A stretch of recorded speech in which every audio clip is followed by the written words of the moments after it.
The bass in Lynott thrummed against the soles of Mia Carter's shoes, a constant, rhythmic heartbeat that usually helped her focus. Tonight, however, it only seemed to synchronize with the anxious pounding in her own chest.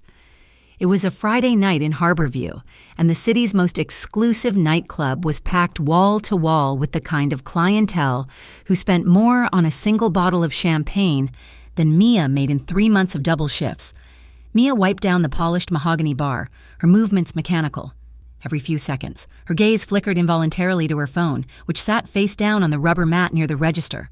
It did not ring, but it buzzed. Again. And again. The vibration against the hard surface sounded like an angry hornet, a noise that made her stomach turn over. Evan Blake. She did not need to turn the screen over to know it was him. The pattern was always the same. First came the apologies, long paragraphs about how much he loved her and how he was trying to get better. Then came the questions about where she was, even though he knew perfectly well she was at work. Finally, when she did not answer, the rage would set in.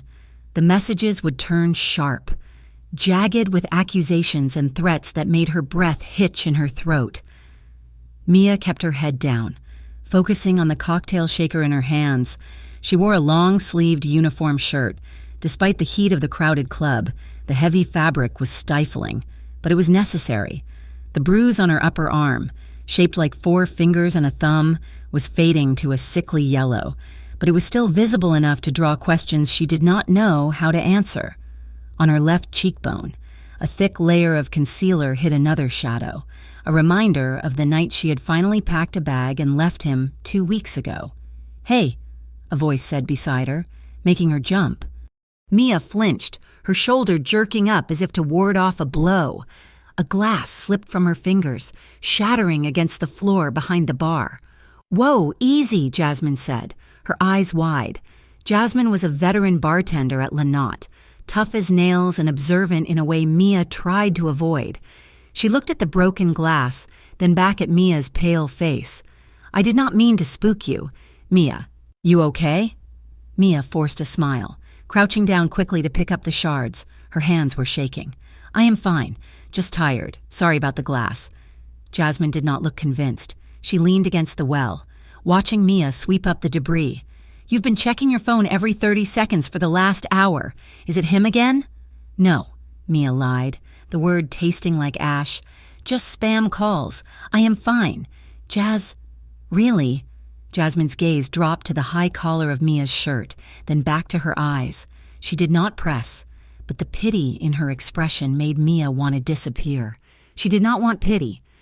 She just wanted to survive the night, pay her rent, and figure out how to disappear before Evan decided to stop texting and start looking. The atmosphere in the club shifted abruptly near midnight. It was not a sound. Exactly. The music continued its deep, thumping rhythm, and the laughter of the crowd did not stop.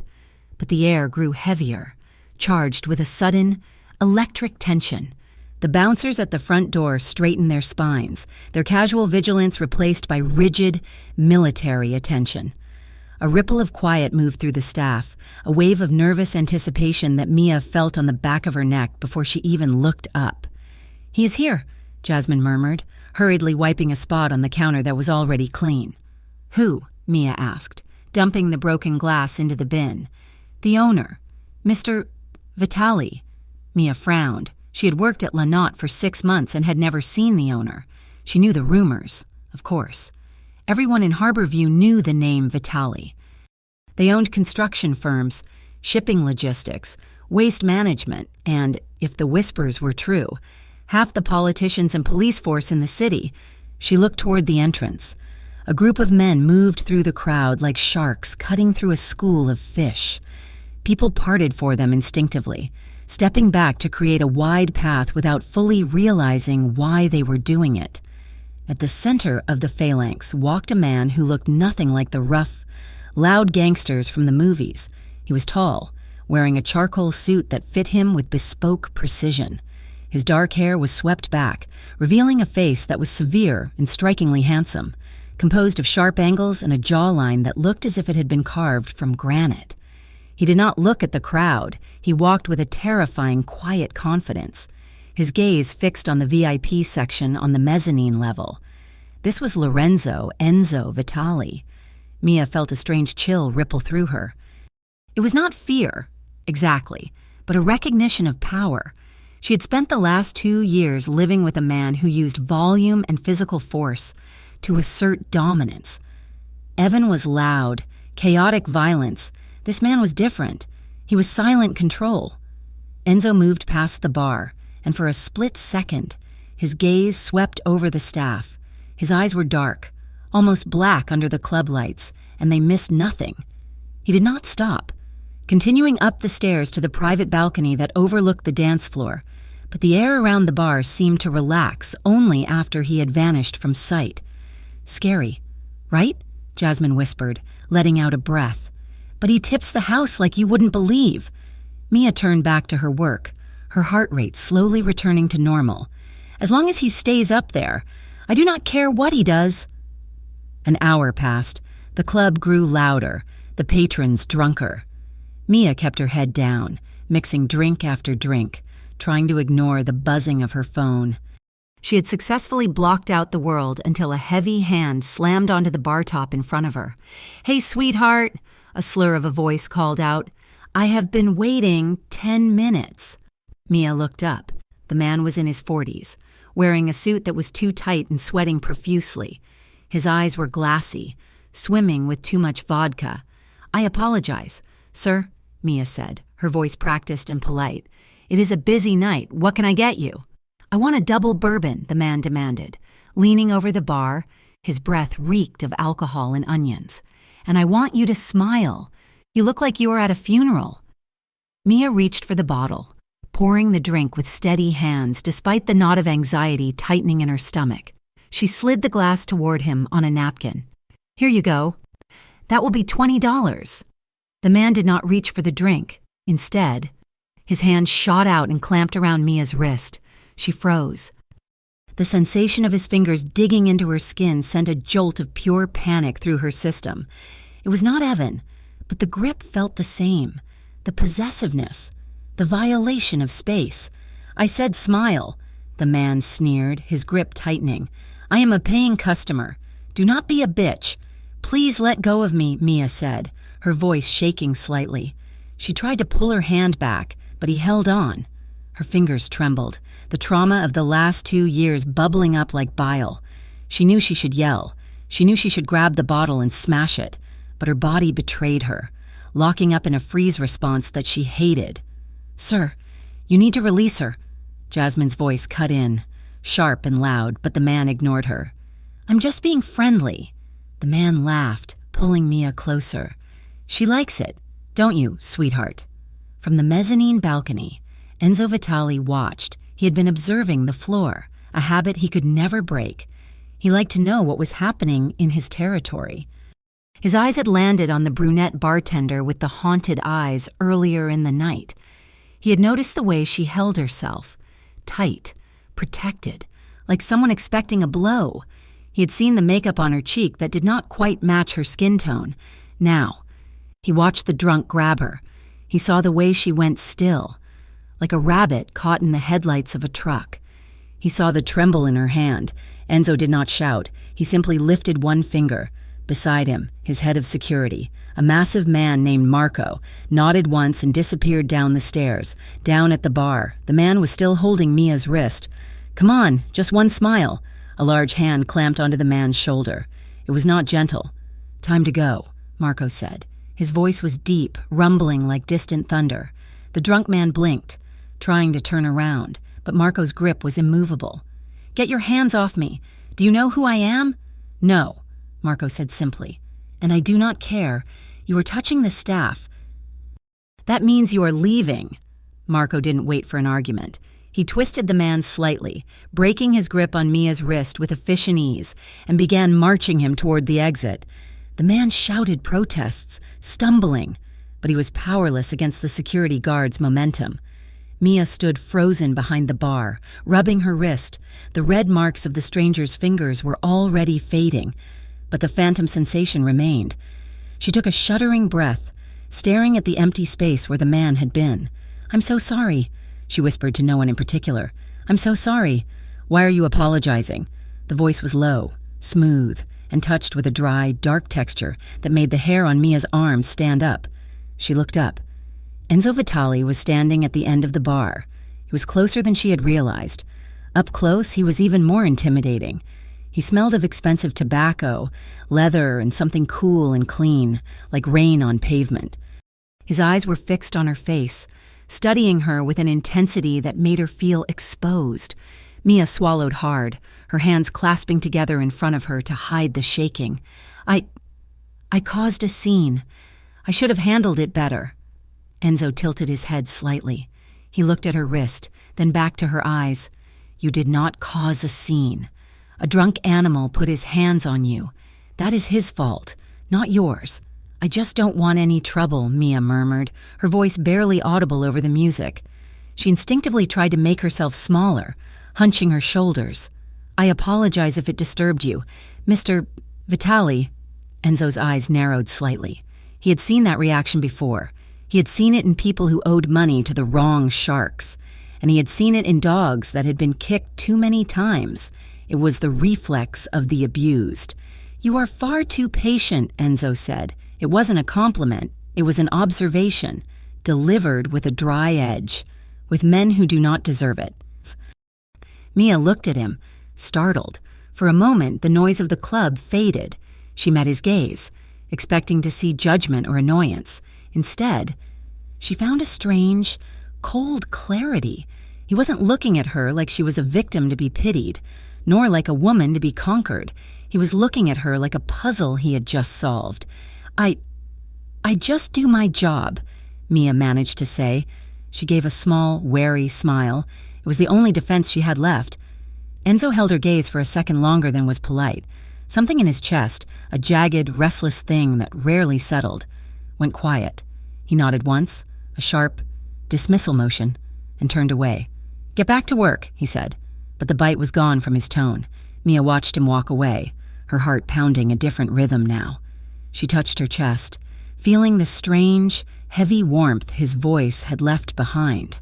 The shift ended at 3 a.m. Mia changed out of her uniform in the cramped staff locker room. She kept her long sleeves on, pulling a thick hoodie over them despite the mild weather outside. She wanted layers. She wanted armor. She checked her phone one last time. 17 missed calls, 12 texts. The last one had come in an hour ago. "You think you can ignore me? We need to talk." She shoved the phone deep into her bag, her hands trembling again. She just needed to get to her car. Once she was in her car with the doors locked, she would be safe. She would drive to her apartment, lock those doors too, and put a chair under the handle like she had done every night for 2 weeks. She slipped out the back exit of La Notte. The alleyway was narrow, lined with brick walls and overflowing dumpsters. It smelled of wet cardboard and stale beer. The security light above the door flickered, casting long, jumping shadows on the pavement. Mia clutched her keys between her knuckles, a trick Jasmine had taught her, and walked quickly toward her sedan parked at the far end of the alley. "You are hard to get a hold of. Mia!" The voice came from the shadows beside her car. Mia stopped dead. The blood drained from her face, leaving her cold and dizzy. Evan stepped into the pool of dim light. He looked disheveled. His blonde hair was messy, his eyes rimmed with red, and he wore a jacket that looked like he had slept in it. He held a lit cigarette in one hand, the cherry glowing bright orange in the gloom. "Evan," Mia breathed. Her voice was thin, fragile. "What are you doing here?" "I'm waiting for my girlfriend," Evan said, pushing off the car. He took a step toward her. Since she decided to stop answering her phone, "I am not your girlfriend," Mia said, taking a step back. Her heel caught on a crack in the pavement, and she stumbled. "We broke up. Evan, I told you to leave me alone." "You don't mean that," Evan said, his voice dropping to that wheedling, manipulative tone she knew so well. "You are just confused. You are stressed. I know I have a temper, baby, but I am working on it. I just want to talk." "I don't want to talk," Mia said. She was backing away toward the club door, but it was locked from the outside. panic began to claw at her throat. "Please, just go away." Evan's face twisted. The mask of regret vanished, replaced by the ugly sneer that haunted her nightmares.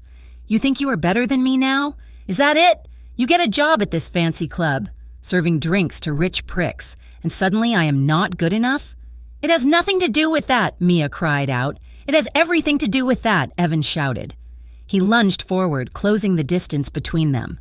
Mia tried to turn and run, but he was too fast. He grabbed her arm, the same arm the customer had grabbed earlier, but Evan's grip was harder. Bruising, he yanked her toward him.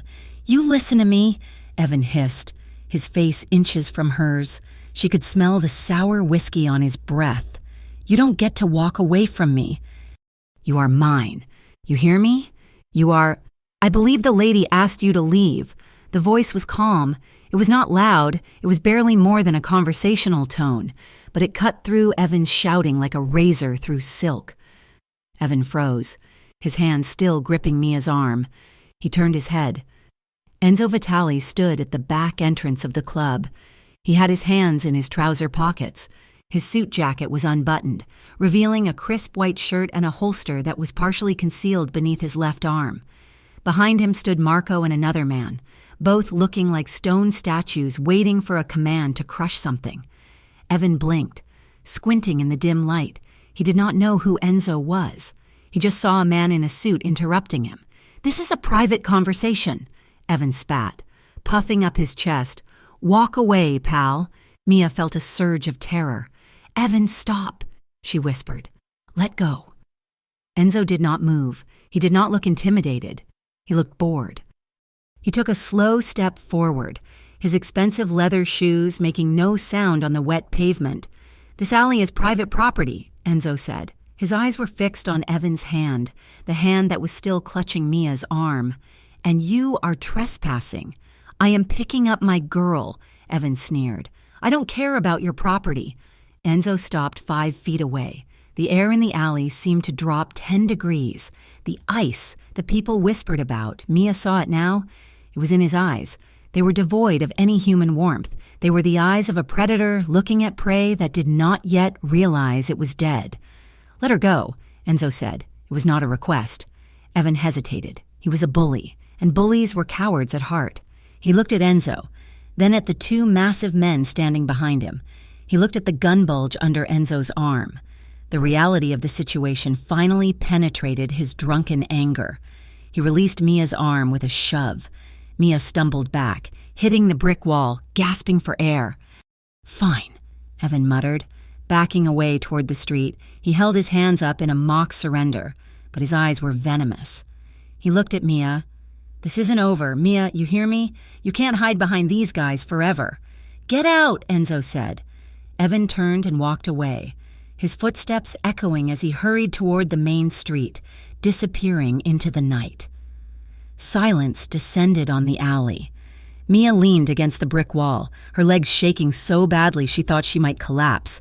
She wrapped her arms around herself, trying to hold her shattered composure together. Enzo turned to her. The coldness vanished from his face, replaced by a guarded concern. He stepped closer, but he stopped a respectful distance away, giving her space. "Are you hurt?" he asked. His voice was low, rumbling through the quiet alley. Mia shook her head. She couldn't speak. If she opened her mouth, she was going to sob, and she refused to cry in front of him. I'm fine." The words came out choked, wet. Enzo looked at her. He saw the way she was hugging herself. He saw the glossy sheen of tears in her eyes that she was fighting to hold back. He saw the red marks on her arm where Evan had grabbed her. He knew she wasn't fine, but he didn't push. He didn't demand she explain. He didn't tell her she was weak. "Go home, Miss Carter," Enzo said softly. "Lock your door." Mia nodded, pushing herself off the wall. She fumbled for her car keys, her fingers slippery with sweat. She managed to unlock her car door and opened it, pausing before she got in. She looked back at him. "Thank you," she whispered. Enzo stood in the shadows, a silhouette of dark power against the gray city night. "If anyone harasses my staff again," Enzo said, his voice steady and absolute, "they will be handled. You have my word." Mia looked at him, shivering. The way he said handled sounded final. It sounded violent. It should have terrified her. But as she drove away, watching him in her rearview mirror until he disappeared, she realized that, for the first time in 2 years, the fear in her chest was mixed with something else, safety, and that terrified her more than anything. The week that followed the incident in the alley was a blur of exhaustion and low-level terror for Mia Carter. It felt as though the city of Harborview, usually her playground and her prison, had shrunk down to the size of a cage. Her phone, once a lifeline to the world, had transformed into a grenade she carried in her pocket. Evan did not stop. If anything, the confrontation with Enzo seemed to have agitated him, stirring his obsession like a stick in a wasp nest. He sent texts from new numbers every time she blocked the old ones. They oscillated wildly between manic affection and chilling rage. "I am sorry, baby. I was drunk. I just miss you." Then, 2 hours later, "You think you are too good for me. You are nothing without me." Then, "I know what time you get off work." Mia stopped reading them. She would see the notification preview, feel the blood drain from her face, and immediately delete the thread. She considered going to the police, but the memory of her last attempt was a bitter taste in her mouth. She remembered the bored officer behind the desk, the skepticism in his eyes when she showed him the bruises that were not quite dark enough to be felonies, the way he had asked if she had done anything to provoke him. She could not go through that again.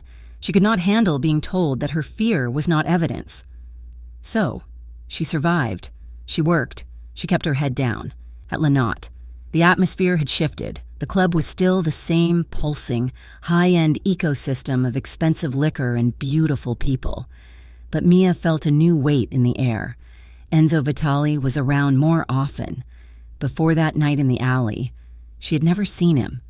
Now, he seemed to be a permanent fixture in the shadows of the mezzanine or sitting at the far end of the bar with a glass of mineral water that he rarely touched. He never hit on her.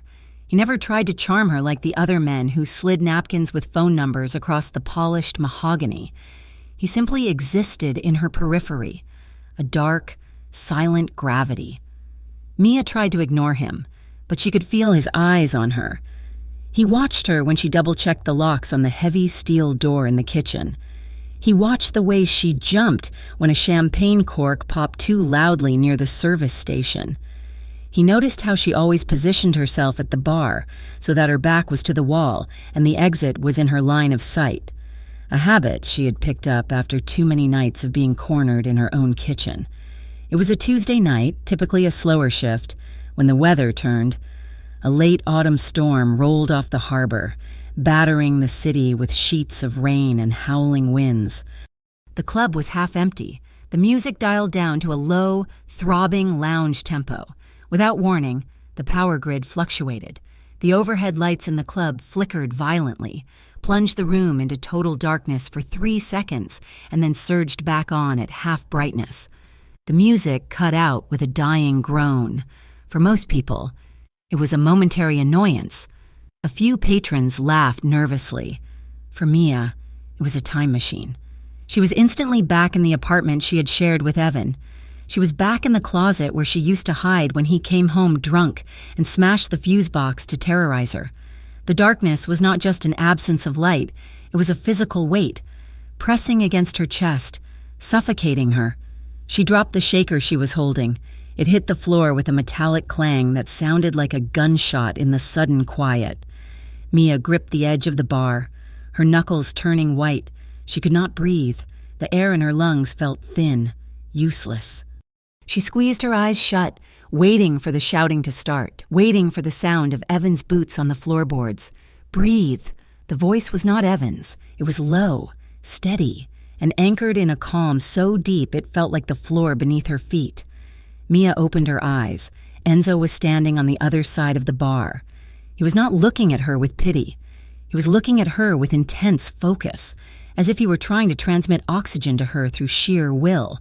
"Look at me," Enzo commanded softly. "You are at Lynott. The power went out. That is all." Mia stared at him, her chest heaving. She tried to nod, but her neck was stiff. "Come with me," he said.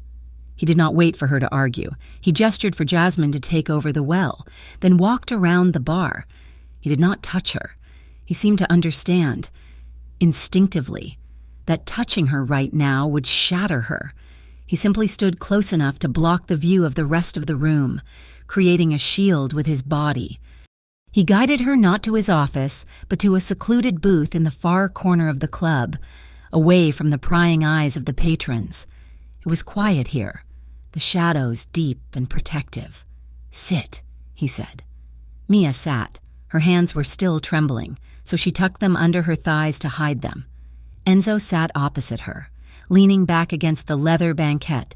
He looked relaxed, which somehow made her feel less frantic.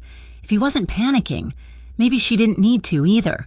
"I'm sorry," Mia whispered, her voice raspy. "I don't know what happened. I'm not usually like this."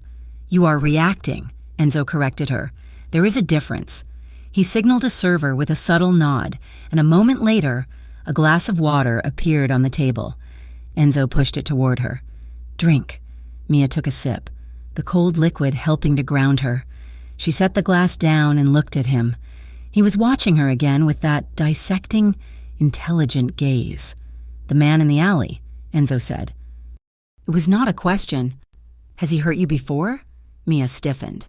The instinct to lie, to cover up, to minimize, rose up like a reflex.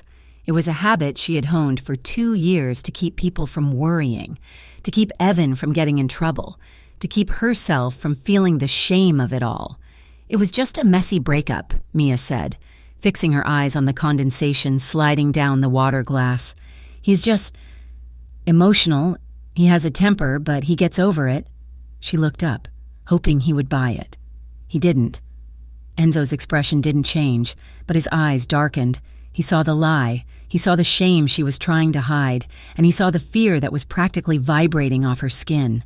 He looked at the faint yellow bruise still visible on her arm, then back to her face. "I have known men with tempers," Enzo said quietly, "and I know the difference between a man who is emotional and a man who enjoys control." Mia looked away, her throat tight. She felt naked under his scrutiny, peeled back to her rawest nerves. "He won't stop texting me," she admitted, the words slipping out before she could stop them. "He calls from different numbers. He says he wants to talk, but I know he just wants to yell. I just want it to be over." Enzo nodded slowly. He did not offer empty platitudes. He did not tell her it would be okay. "If he touches you again," Enzo said, his voice dropping an octave, becoming something hard and heavy, "I want to know immediately." "I can handle it," Mia said, though her voice lacked conviction. "You are strong, Mia," Enzo said. The use of her first name surprised her. It sounded different coming from him, not casual, but deliberate. "But you do not have to fight a war alone just to prove you can—" The conversation shifted after that, steered gently by Enzo away from the darkness. He asked her about the sketchbook he had seen sticking out of her bag once. "Oh," Mia said, a flush of color returning to her pale cheeks. "That is nothing. Just ideas." "Tell me," he insisted. "I wanted to study interior design," she said, a shy smile touching her lips. Before everything got complicated, I have this dream of opening a cafe, not a bar, somewhere bright, high ceilings, lots of plants, really good coffee, a place where people can actually hear each other talk." As she spoke, her face lit up. The haunted look in her eyes receded, replaced by a spark of passion that transformed her. Enzo watched her, captivated. He saw the woman she was beneath the trauma, creative, hopeful, vibrant. "You have an eye for detail," Enzo observed. "I have seen the way you arrange the garnishes. You care about aesthetics." "My mother used to say I was too picky." Mia laughed softly. "She said I wanted the world to be prettier than it actually is." "There is no sin in that," Enzo said. He paused, turning the heavy gold ring on his pinky finger. "My mother was an immigrant. She came here with nothing but 2 suitcases and 3 children. She worked in a textile factory for 12 hours a day, every day, for 20 years. Mia watched him, surprised. It was rare for a man like him, a man who radiated such impenetrable authority, to speak of something so personal. She scrubbed floors on the weekends. Enzo continued, his gaze distant. Her hands were always rough, calloused, but she kept our house spotless. She put fresh flowers on the table every Sunday, even if she had to steal them from the park. She wanted us to know that just because we were poor, it did not mean we had to live in ugliness. He looked back at Mia. She did it to keep us safe, he said, to build a wall between us and the dirt of the world. I think you understand that.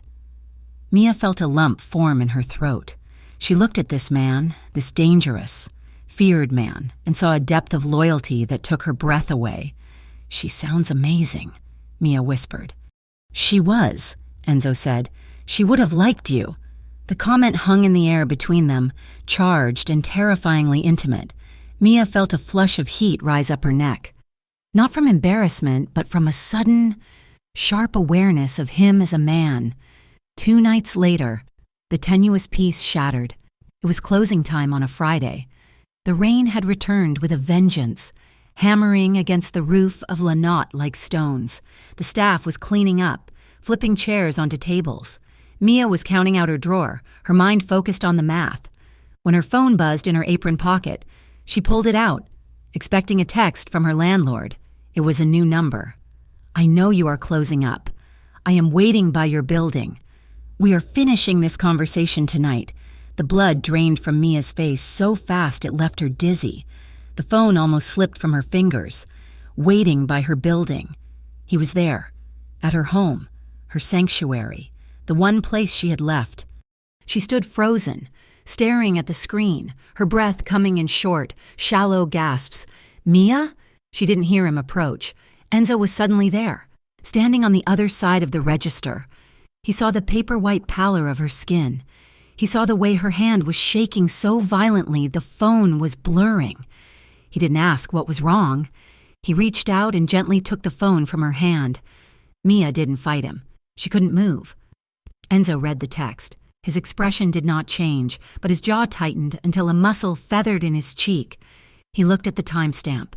1 minute ago. He looked up at her, capturing her gaze with intense gravity. Get your coat, he said. I can't go home. Mia stammered, panic rising in her chest. He is there.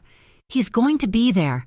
You are going home, Enzo said, his voice hard steel wrapped in velvet.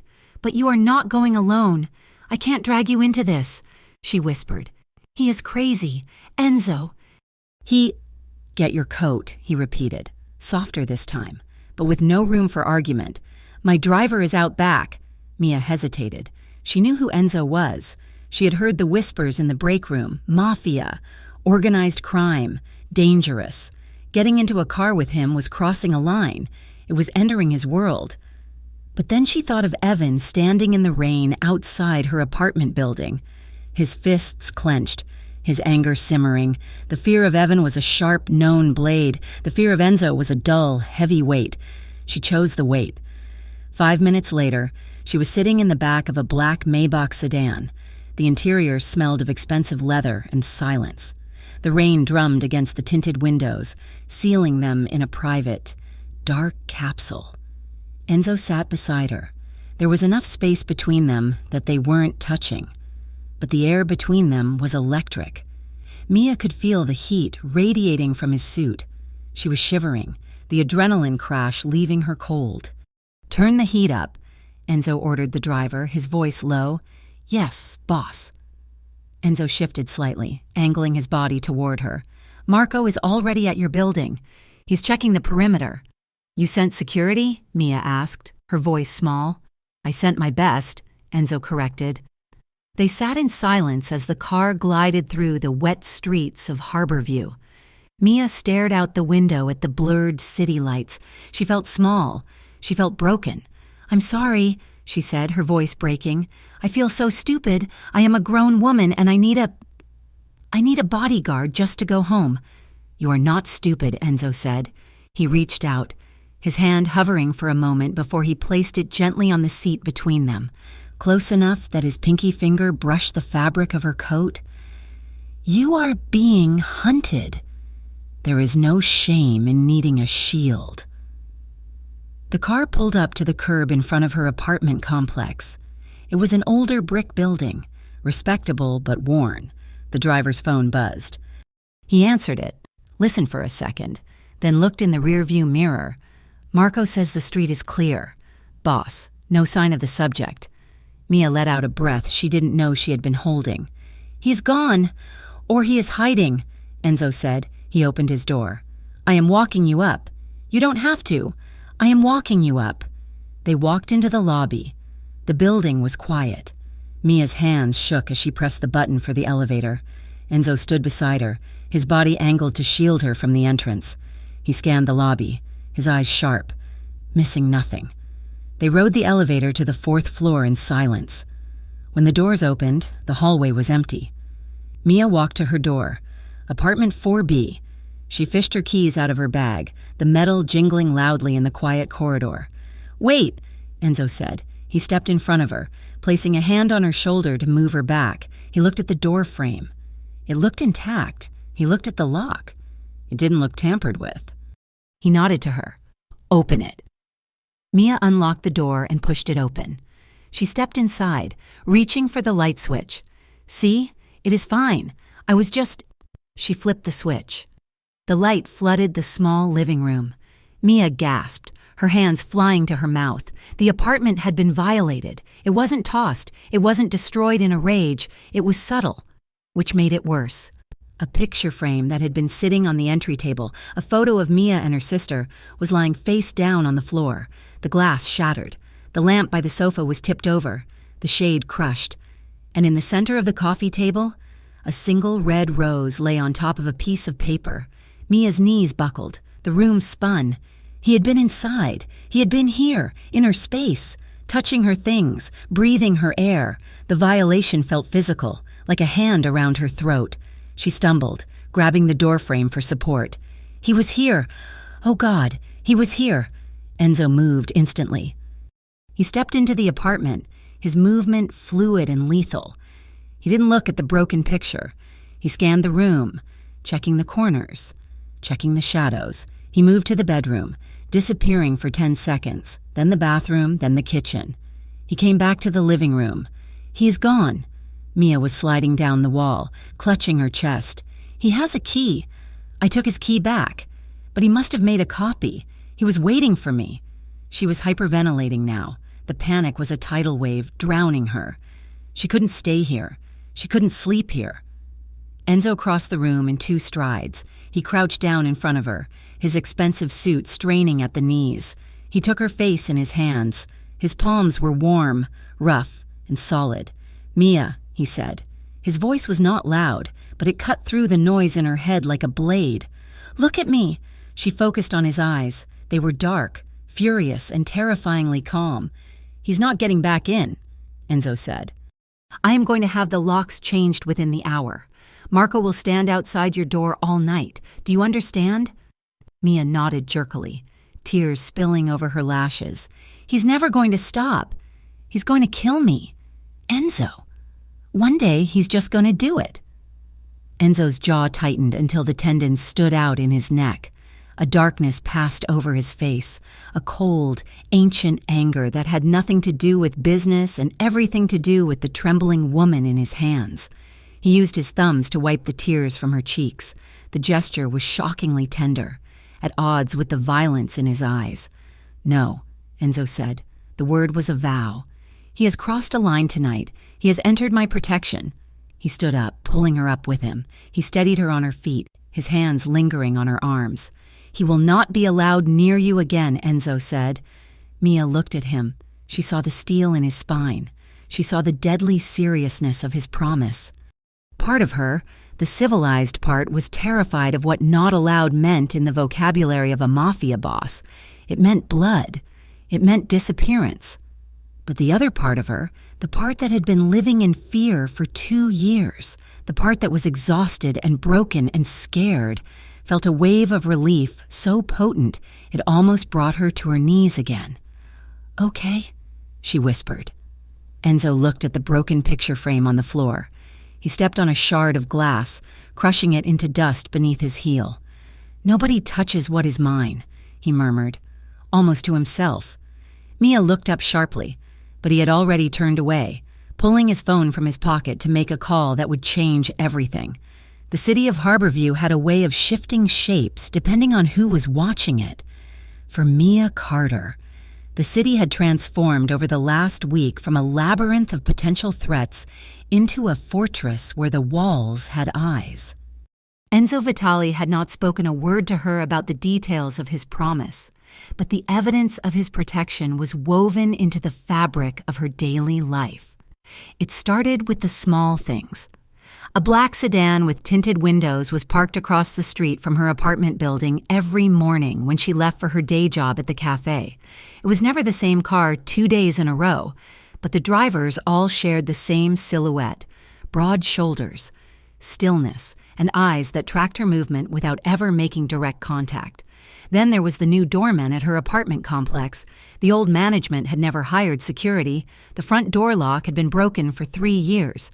But suddenly, a man named Arthur was stationed in the lobby from dusk until dawn.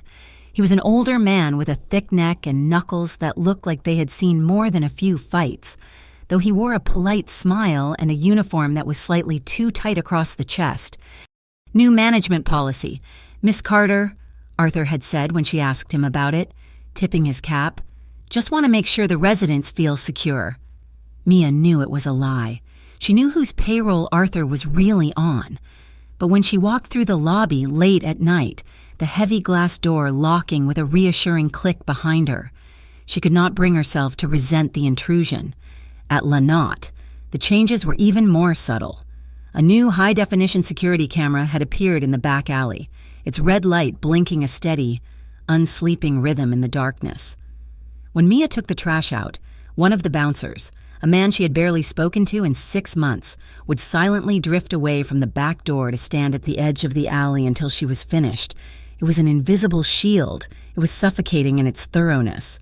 Yet it was the only thing holding her panic at bay.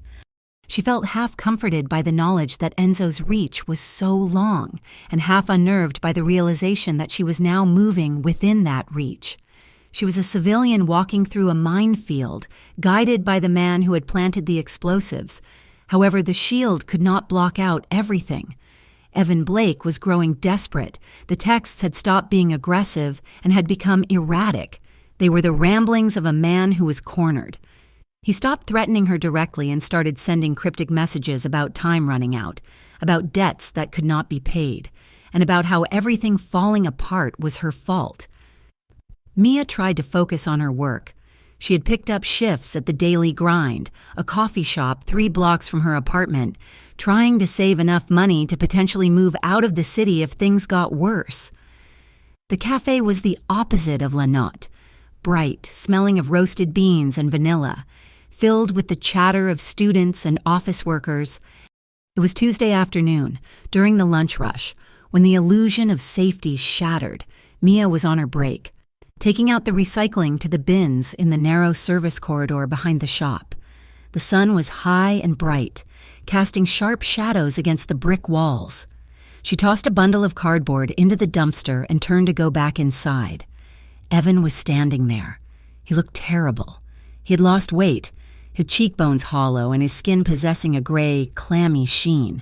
He hadn't shaved in days, and his eyes were darting around the alleyway with a manic energy that made Mia's stomach drop. "Evan," Mia breathed, stepping back until her spine hit the warm brick wall. "You can't be here." "I have been watching," Evan said, his voice cracking. He took a step toward her, twitching. "I saw the car outside your place. I saw the goon in the lobby. You think you are special now? You think you are safe because you are spreading your legs for some gangster?" "Stop it," Mia said, her voice shaking but loud. "I am not doing anything. You need to leave before I call the police." "The police?" Evan let out a harsh, barking laugh. "The police don't care about us, Mia, and they definitely don't care about me. Do you know who I owe money to? Do you have any idea what you have done to me?" "I haven't done anything to you," Mia argued, her hands balling into fists at her sides. "You did this to yourself. Evan, you gambled. You drank. I just left." "You made me desperate," Evan shouted, the sound echoing off the brick. "I needed money to pay them off, and you left me. Now they are calling in the markers. They said if I don't pay by Friday, they are going to break my legs. Or worse. He lunged at her. It happened so fast, Mia barely had time to gasp. Evan slammed her back against the brick wall, knocking the wind out of her. His hand clamped around her left wrist, squeezing with a strength born of pure adrenaline and fear. "You are going to help me," Evan hissed, his face inches from hers. Spittle flew from his lips. "You are close to Vitaly now. I know you are. You are going to get me money. You are going to tell him to back off the interest. You are going to fix this." "Let go of me," Mia screamed, struggling against his grip. Pain shot up her arm. "I don't have any money. I don't know what you're talking about." "Liar!" Evan raised his other hand, not a fist, but an open palm, poised to strike. "Don't you lie to me!" "Hey!" The shout came from the mouth of the alley. A man in a plain gray hoodie, who'd been leaning against a lamppost quietly reading a newspaper a moment before, was now sprinting toward them. He moved with a speed and fluidity that screamed military training. Evan panicked. He looked at the approaching man, then back at Mia. His courage evaporated instantly. He shoved Mia hard, sending her stumbling sideways, and released her wrist. "This isn't over," Evan yelled over his shoulder as he bolted toward the opposite end of the alley, scrambling over a chain-link fence and disappearing into the next street. The man in the gray hoodie slowed down as he reached Mia, not bothering to chase Evan. His priority was clear. "Miss Carter," the man said, his voice calm and professional. He didn't look like a hero. He looked like a soldier. "Are you injured?" Mia clutched her wrist against her chest. Her heart was hammering so hard she thought it might bruise her ribs. She looked at the man. She recognized him vaguely. He was the one who had been at the bus stop yesterday. I'm okay," Mia gasped, though her knees felt like water. He just... "We saw him," the man said, reaching for an earpiece cord tucked into his collar. "I will report the contact. Please go back inside, Miss Carter. Stay away from the windows." Mia nodded numbly. She turned and fled back into the safety of the coffee shop, the bright sunlight suddenly feeling cold on her skin. By the time her shift at Lynott began that evening, the adrenaline had worn off, leaving behind a deep, aching exhaustion. Mia moved through the motions of setting up the bar, but her hands were clumsy. She dropped a lime wedge. She poured too much tonic into a glass. Every time the door opened, she flinched, expecting to see Evan's desperate, wild face. Midway through the night, she couldn't take it anymore. She asked Jasmine to cover for her and slipped away to the staff restroom in the back corridor. It was a small, single-occupancy room with black tiles and a sleek, modern vanity. Mia locked the door, or thought she did, and leaned over the sink. She turned on the cold water and splashed her face, trying to wash away the feeling of Evan's breath on her skin. She looked at herself in the mirror. She looked haunted. Dark circles bruised the skin under her eyes. She rolled up the sleeve of her uniform shirt. There, on her left wrist, directly over the pulse point, was a fresh, angry red mark in the shape of a handprint. It was already darkening to purple at the edges. A sob clawed its way up her throat. She clamped a hand over her mouth to stifle it, but the dam broke. The tears came hot and fast, burning her eyes. It was too much, the constant vigilance, the fear, the shame of being dragged into Evan's mess. It was crushing her. She reached for her makeup bag, her fingers shaking as she pulled out a tube of heavy-duty concealer. She dabbed it onto her wrist, trying to hide the mark, trying to erase the evidence of her own vulnerability. "Stupid," she whispered to her reflection, her voice trembling. "So stupid." The door behind her clicked open. Mia spun around, gasping, hiding her wrist behind her back. She had not turned the lock all the way. Enzo Vitali stood in the doorway.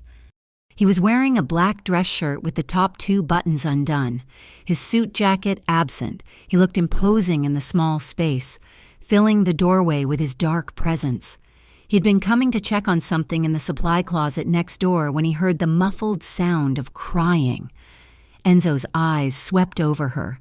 He saw the wet lashes. He saw the concealer tube clutched in her hand. And then his gaze dropped to her arm, which she was trying unsuccessfully to hide. "Let me see," Enzo said. His voice was low, devoid of the command he used with his men. It was quiet, almost gentle. "It is nothing," Mia sniffled, backing up until her hips hit the sink. "I am just having a moment. I will be back on the floor in a minute." Enzo stepped into the room and closed the door behind him. The click of the lock was loud in the tiled space. He walked toward her, slow and deliberate. "Mia," he said, "let me see." He reached out. He did not grab her. He held his hand palm up, waiting. It was an offer, not a demand. Mia hesitated, her breath hitched in her chest. Slowly, agonizingly, she brought her left arm out from behind her back. Enzo looked at her wrist. He saw the angry red welts where Evan's fingers had dug in. He saw the smear of beige makeup trying to cover the violence. Something inside Enzo snapped. It was not a loud break. It was a silent fracture in the wall of ice he kept around his emotions. He felt a surge of rage so pure and white-hot that he had to physically restrain himself from punching the tiled wall. But he pushed the violence down, burying it deep where it could fuel him later. Right now, she did not need his rage. She needed his control. "He found you at the cafe," Enzo said. It wasn't a question. His network had already informed him of the incident, but seeing the mark was different. It made it real. "I'm sorry," Mia whispered, tears spilling over again. "I didn't mean for this to happen. I tried to cover it up. I don't want to be a problem for you." Enzo looked up from her wrist to her eyes. "You think you are a problem?" "I am a mess," Mia cried softly. "He is crazy. Enzo. He owes money to people. Bad people. He thinks I can help him. I can't breathe. Every time I turn around, he is there." Enzo stepped closer. He was inside her personal space now, close enough that she could smell the sandalwood and expensive whiskey that clung to him. "You do not have to explain anything," Enzo said, his voice uncharacteristically soft. He raised his hands and gently, terrified of breaking her, cupped her face. His thumbs brushed away the tears tracking down her cheeks. "Stop apologizing for surviving. I am tired," Mia confessed, her voice barely a whisper. She leaned into his touch instinctively, her eyes fluttering shut. "I'm so tired of being afraid." "I know," Enzo murmured. "Let me handle it. Just let go. Mia, I have you." Emotion surged between them, thick and heavy in the small room.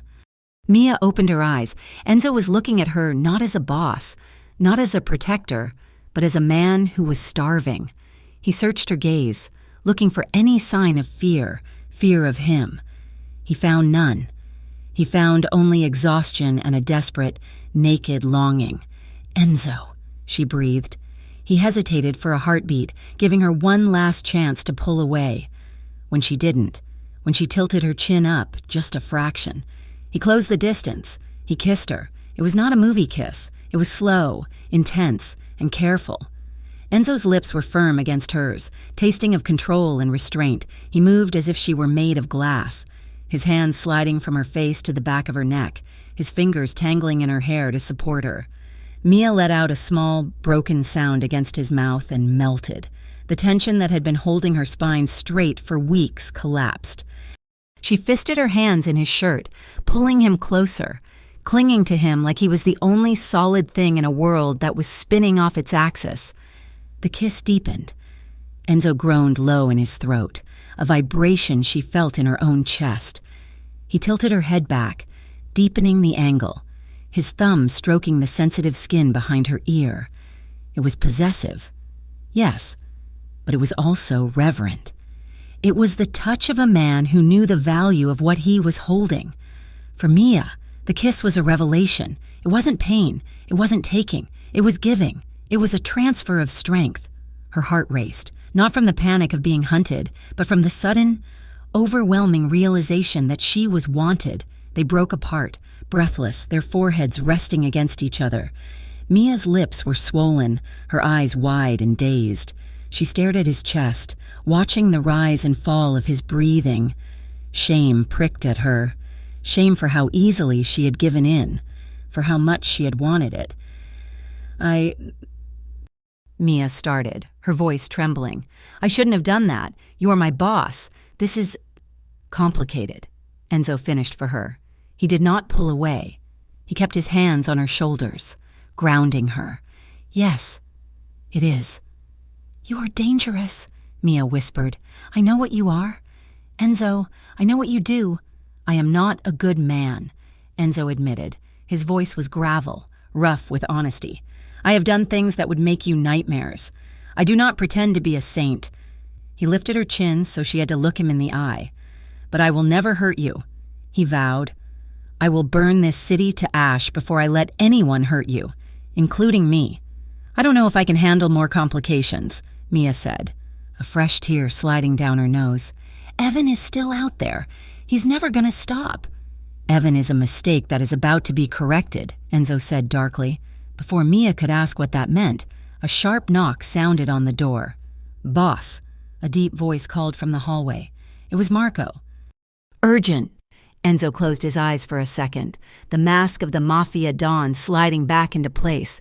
He stepped back from Mia, smoothing his shirt, though his eyes lingered on her lips. "Stay here for a minute," Enzo told her. "Fix your makeup. Go home. I will have the car waiting." He opened the door and stepped out into the hallway, leaving Mia alone with the echo of her own heartbeat. In the corridor, Marco was waiting. His face was grim. "What is it?" Enzo asked, his voice instantly cold, the tenderness of the bathroom gone. "We got a hit on Blake," Marco said, keeping his voice low so the staff wouldn't hear. "One of our informants in the Heights just called in. Blake has been making rounds." "Trying to borrow more money?" Enzo asked, walking toward his office. "Trying to sell," Marco corrected. "He's approaching the Sartori crew." Enzo stopped walking. The Sartori family were rivals. They had been trying to get a foothold in Harborview's nightlife for years. "What is he selling?" Enzo asked, his voice dangerous. "Information," Marco said. "He's telling them he knows how we move product through the club.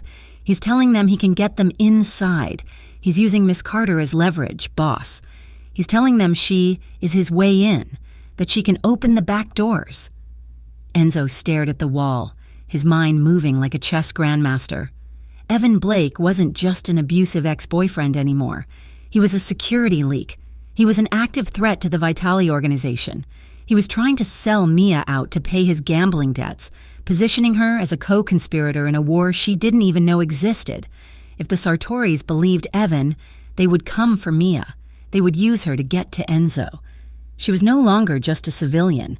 She was a pawn on the board. Enzo realized with a sinking feeling that he had let this go on too long. He had tried to handle Evan with kid gloves to spare Mia the trauma of violence. He had tried to be subtle. Subtlety was over. "He's trying to trade her safety for his debt," Enzo said quietly. The thought made his blood run cold. "What are the orders?" Marco asked. "Do we clip him?" Enzo considered it. It would be easy. A bullet in the dark. A body in the harbor. The problem would vanish.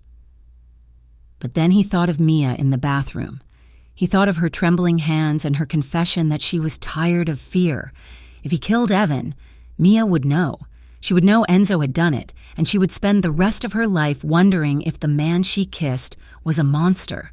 It would destroy her agency. It would make her a permanent victim, saved only by a greater violence. He couldn't do that to her. He had to be smarter. "No," Enzo said. "No killing. Not yet." He turned to Marco, his eyes hard as diamonds.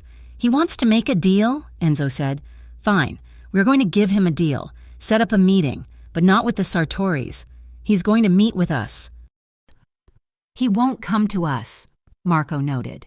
"He will," Enzo said, "because we are going to make him an offer he thinks will save his life. We are going to neutralize him, Marco, and we are going to do it in a way that ensures he never steps foot in Harborview again." Enzo looked back toward the bathroom door where Mia was hiding. "She needs to see it," Enzo murmured to himself. "She needs to see him lose, not die, lose." "Boss?" Marco asked, confused. "Get the car," Enzo ordered, walking toward his office. "We have a rat to catch." The Sapphire Lounge was an exclusive enclave connected to Lynott by a single, reinforced, soundproof door. While the main club throbbed with the chaotic energy of bass and bodies, the lounge was a sanctuary of quiet menace, decorated in deep blues and velvet, smelling of aged scotch and old money. It was here that Enzo Vitali sat, waiting. He checked his watch.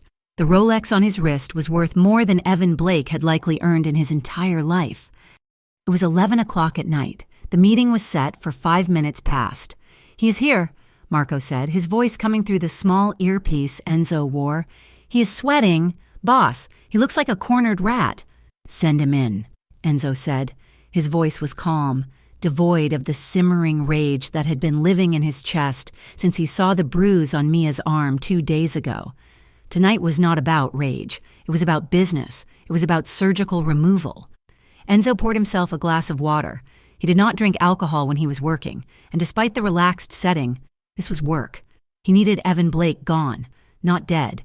Death brought police, investigations, and questions Mia would eventually ask, but gone, erased from the map of Harborview. The door opened.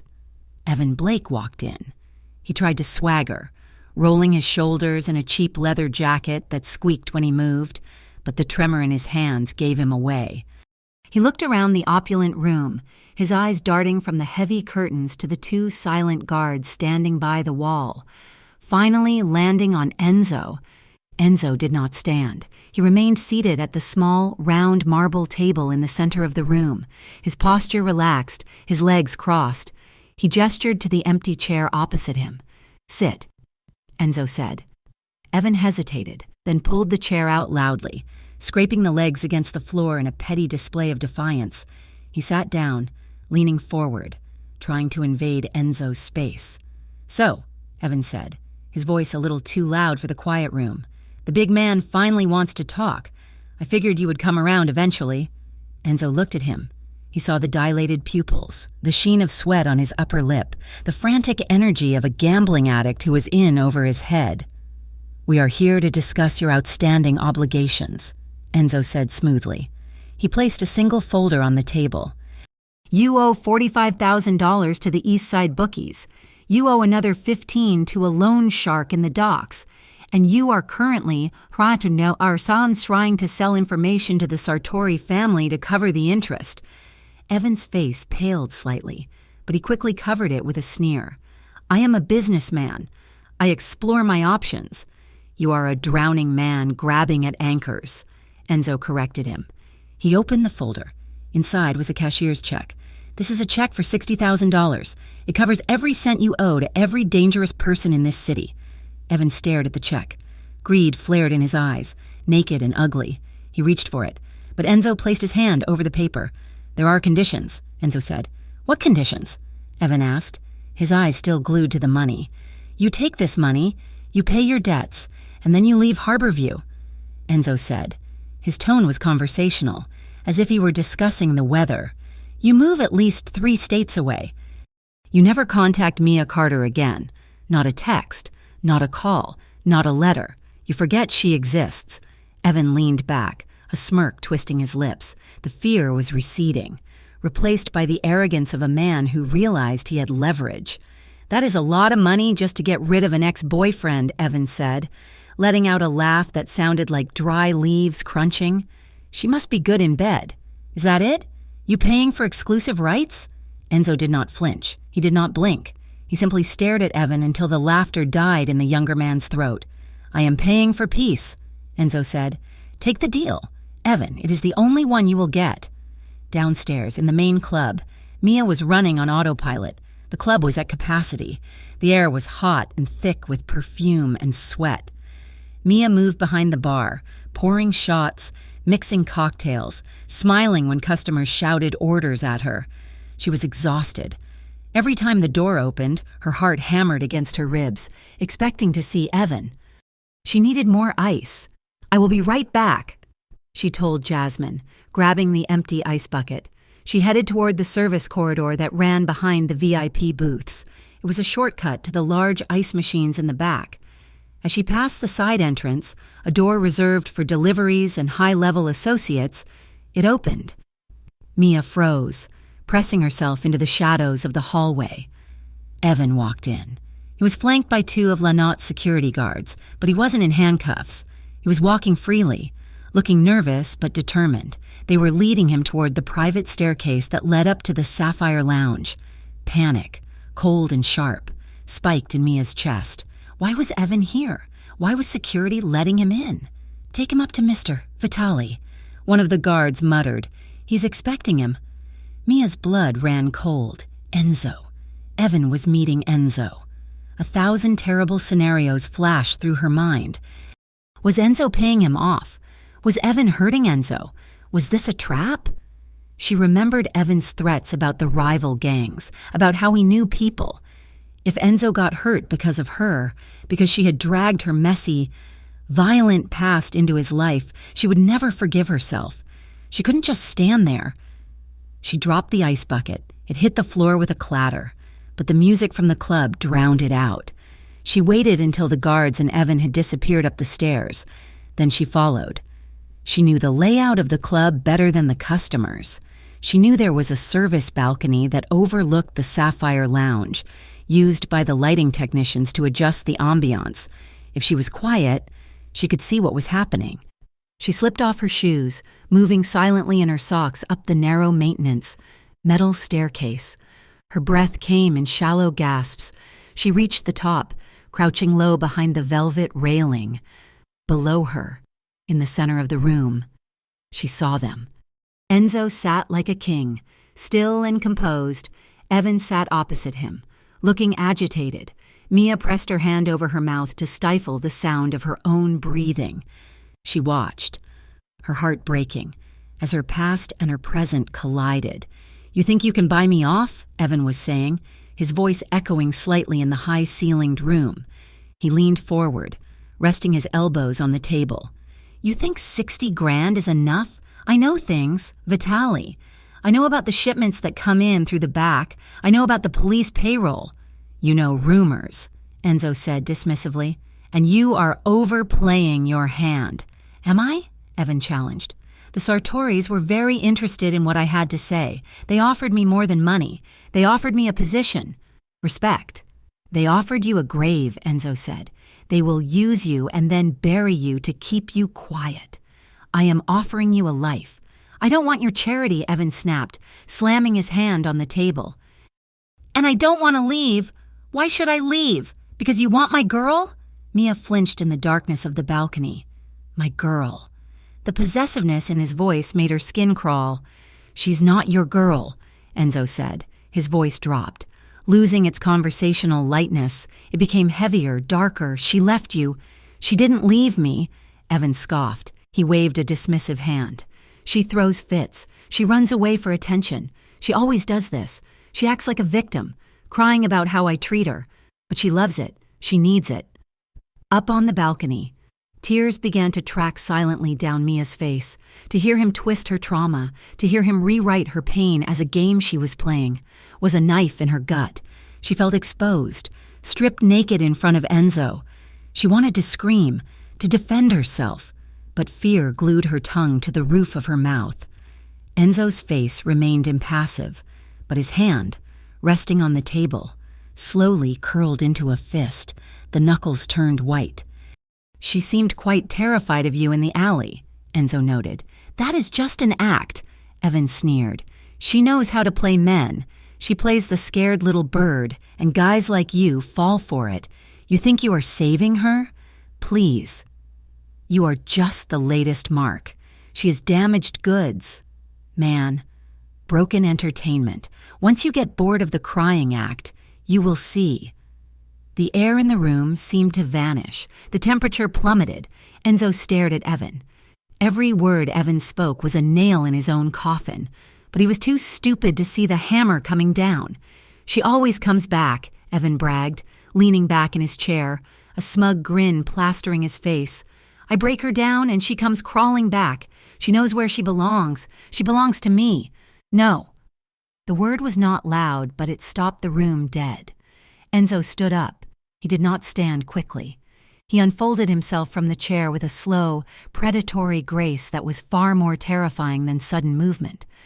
He loomed over the table, his shadow stretching across Evan's face. "She does not belong to anyone," Enzo said. His voice was a low growl, vibrating with a violence that was barely contained. "And she certainly does not belong to a man who bruises what he claims to love." Evan blinked. his bravado faltering for the first time. He sensed the shift. He realized, too late, that he was not talking to a businessman anymore. He was talking to a monster. You are just using her," Evan stammered, trying to regain his footing. "You are just another thug." Evan reached for his glass of whiskey, his hand shaking, trying to take a drink to calm his nerves. He slammed the glass down on the table, trying to punctuate his toughness. "I am not leaving," Evan declared, his voice cracking. "And neither is she." Enzo moved. It was a blur. One moment Enzo was standing, the next he had lunged across the table. His hand shot out, a blur of motion, and clamped around Evan's right wrist. "Hey!" Evan shouted, trying to pull back. He couldn't. Enzo's grip was iron. It was absolute. Enzo slammed Evan's hand down flat against the marble tabletop. The sound of flesh hitting stone cracked through the room like a whip. He pinned Evan's wrist there, leaning his weight into it, trapping the hand that had struck Mia so many times. "Let go!" Evan yelled, panic finally taking over. He scrambled in his chair, but Enzo didn't budge. Enzo leaned in close, his face inches from Evan's. His eyes were black pits of fury. "Listen to me very carefully," Enzo whispered, "because I am only going to say this once." Up on the balcony, Mia pressed her hands to the railing, her knuckles white. She was terrified. She'd never seen violence like this. Controlled, precise, dominant. Enzo wasn't hitting him. He was overpowering him. And yet, beneath the terror, a fierce, hot wave of gratitude washed over her. For 2 years, people had told her to work it out. They had told her she was exaggerating. They had told her it takes two to make a fight. Enzo didn't tell her anything. He just stood between her and the monster. "You will never speak her name again," Enzo warned, his voice vibrating with lethal intent. "You will not look for her. You will not think about her. If you so much as breathe in her direction, I will not be sending you a check. I will be sending you in pieces to the bottom of the Atlantic." Enzo pressed down harder. He didn't crush the bones, not yet. He applied just enough pressure to strain the tendons, to make the joints scream, to show Evan exactly how fragile he was. Evan whimpered, his face contorted in pain. Okay, let go." Enzo held him there for 5 more seconds, letting the pain sear into Evan's memory. He wanted Evan to remember this moment every time he thought about raising his hand to a woman. Then, Enzo released him. He stepped back, straightening his suit jacket with a sharp tug. He looked at Evan with pure disgust. "You have 48 hours, Enzo said coldly. "If you are still in Harborview on Sunday morning, the offer expires, and so do you." Evan cradled his hand against his chest, gasping. He looked small. He looked pathetic. The arrogance was gone, replaced by the raw terror of a prey animal that had just escaped the jaws of a lion. "Get him out of my sight." Enzo ordered the guards. The 2 security men stepped forward, hauling Evan out of the chair. They didn't drag him gently. They grabbed him by the arms and marched him toward the door. As they dragged him past the threshold, Evan looked up. His gaze caught movement in the shadows of the balcony. He squinted. Mia was there, frozen, looking down, their eyes locked. For a second, time stopped. Mia saw the hatred burning in Evan's eyes, a toxic mix of humiliation and rage. He knew she had seen him beg. He knew she had seen him broken. He didn't mouth anything. He didn't scream. But the look promised retribution. It promised that this wasn't over. Then the door slammed shut, severing the connection. Mia sank down to the floor of the balcony. Hugging her knees to her chest, she was shaking uncontrollably. She had wanted to be safe. She had wanted to be free. But as she sat in the dark, listening to the silence of the lounge below, she realized she hadn't just freed herself. She had started a war. Enzo stood alone in the center of the room. He stared at the empty chair where Evan had sat. He picked up the glass Evan had slammed down, looked at it for a moment, and then dropped it into the trash bin. He ran a hand through his hair, letting out a long, heavy breath. He looked tired. Mia watched him through the slats of the railing. She saw the man behind the monster. She saw the burden he was carrying for her. She blamed herself. She had dragged him into this mud. She had made him a target for the Sartoris, for the police, for Evan's madness. "I am so sorry," she whispered into the darkness, though he couldn't hear her. Enzo walked to the window, looking out at the city lights. He didn't know she was there, and he thought he was alone, but he wasn't alone. And for the first time, Mia realized that neither was she.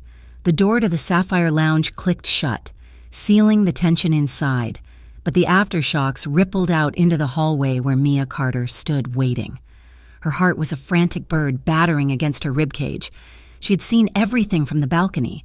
She had seen the way Enzo Vitali moved like a striking viper, and she had seen the humiliation etched into Evan's face. When Enzo emerged, he looked composed, adjusting his cuffs with the casual air of a man who had just finished a business meeting rather than a demolition of another man's ego. But the moment he saw Mia standing in the narrow staff corridor, his mask slipped. "Mia," he said, his step faltering, "you should be downstairs." "You made it worse," Mia accused, her voice shaking. She pushed off the wall, her hands trembling at her sides. The gratitude she had felt moments ago was being swamped by a tidal wave of terror. She knew Evan. Enzo might know criminals, but she knew Evan's specific brand of malice. "You humiliated him. Enzo, you backed him into a corner." Enzo stopped, his expression hardening not at her, but at the situation. "He was already in a corner, Mia. He was selling you to the Sartoris. Ignoring him was not an option." "But you don't understand him," Mia cried out, the sound echoing off the concrete walls of the back corridor. "He doesn't stop when he is beaten. He escalates. When he feels small, he has to make someone else bleed to feel big again. You just took away the last thing he had, his pride. He's going to come for me. He's going to come for you. Let him come," Enzo said, his voice dropping to that low, subterranean rumble that vibrated in the floorboards. "I told you. I will handle it." "You can't just handle everything with threats and money," Mia argued, stepping closer, poking a finger toward his chest. She was running on adrenaline and fear, heedless of the danger he represented to the rest of the world. "This isn't a business deal. It is my life. You promised to keep me safe, but you just threw gasoline on a fire." "I cut out the rot," Enzo countered, his patience fraying at the edges. He stepped into her space, towering over her, but Mia held her ground. "What did you want me to do? Let him sell you? Let him drag you into a war? He needed to see that you are out of his reach. He convinced me for 2 years that I was worthless," Mia whispered, the fight suddenly draining out of her, leaving her hollow. The admission hung in the air, heavy and suffocating. "He told me that no one else would ever put up with me. He told me I was broken, and that he was the only one charitable enough to love me. And I believed him. Enzo. I stayed because I thought I deserved it." Enzo went still. The anger vanished from his face, replaced by a look of profound, devastating sorrow. He looked at her as if she had just been stabbed in front of him. "He lied," Enzo said. His voice was fierce, urgent. "Do you hear me? That is the lie of a coward. A man who feeds on fear because he has nothing else to offer is not a man. He is a parasite." "I am scared," Mia admitted, tears finally spilling over. "I am scared that he is right. I am scared that I am dragging you down with me. Look at this. You are a king in this city, and I have turned you into a bouncer for my messy life." "Stop it," Enzo commanded softly. He reached out, his hands hovering for a split second before he decided he didn't care about boundaries anymore. He cupped her face, his thumbs brushing away the hot tears. "I have done terrible things in my life, Mia," Enzo confessed, his eyes searching hers with a vulnerability that stunned her. "I have broken men. I have made hard choices. I sleep fine at night, but seeing you flinch, seeing you look at a shadow and tremble, that has become unbearable to me. It tears me apart." Mia stared up at him, her breath hitching. The intensity in his eyes was consuming. "If I am making it worse," Enzo said, his voice rough, "if you want me to walk away, tell me right now. Tell me to go, and I will vanish. I will leave you alone, but as long as you let me stay, as long as you are near me, I will protect you, at any cost, even if the cost is me." The offer hung between them. Total freedom. He would leave if she asked. Mia looked at him. This dangerous, complicated man who had just crushed a man's hand to defend her honor. She should tell him to go. It would be safer. It would be simpler. But she didn't want simple. She wanted him. Don't go, Mia whispered. She stepped closer, eliminating the last inch of space between them. She reached up, her hands tangling in the lapels of his suit jacket. Enzo let out a ragged breath, a sound of surrender, and lowered his mouth to hers. This kiss was different from the one in the bathroom. That had been tentative, an exploration. This was desperate. It was a collision. Enzo's arms wrapped around her waist, pulling her flush against him, lifting her slightly so she was on her toes. His mouth was hot, demanding, pouring all the frustration and fear of the last hour into the contact. Mia met him with equal force. She opened to him, her hands sliding up his chest to lock around his neck. She felt the heavy beat of his heart against her palms, racing just as fast as hers, the walls she had built to keep people out. The walls he had built to keep his emotions in, they crumbled into dust. Enzo pressed her gently back against the hallway wall, shielding her with his body. His hand slid up her spine, tangling in her hair, tilting her head back to deepen the kiss.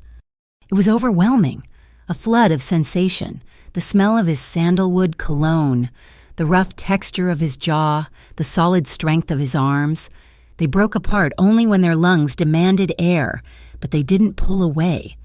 They stood with their foreheads touching, sharing the same space, breathing the same air. Enzo let out a shaky laugh, a sound of pure relief. "You are dangerous! Mia Carter!"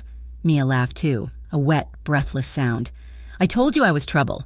"I like trouble," Enzo murmured, brushing his thumb over her swollen lip. "I am scared," Mia whispered, closing her eyes.